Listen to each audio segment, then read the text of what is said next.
નમસ્કાર દર્શક મિત્રો, દેશ વિદેશના તાજા સમાચાર તેમજ ઉપયોગી માહિતીના ફરી એક નવા વિડીયોમાં આપ સર્વે દર્શક મિત્રોનું હાલારનો અવાજ ન્યૂઝ યુટ્યુબ ચેનલ પર હાર્દિક સ્વાગત છે। આજના સૌથી પહેલા મહત્વના સમાચાર। ભાજપના નેતાઓ દ્વારા વારંવાર બાબા સાહેબનું અપમાન કરવામાં આવે છે।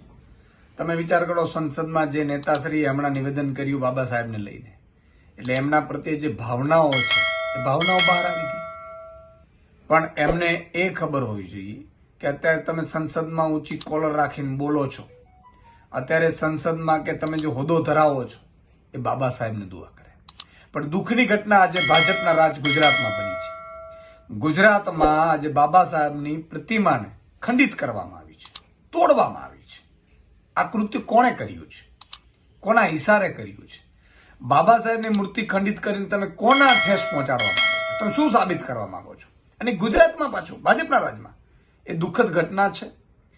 આજે બહુ જ ખેદજનક ઘટના સાથે મારે એટલું કહેવું પડે છે કે બાબા સાહેબ માત્ર દલિતોના ભગવાન નથી, આપણા સૌ માટે જે તમામ ગરીબો, વંચિતો, અમીરો, શોષિતો આ બધાને હક અને અધિકારો આપનારા બાબા સાહેબ છે।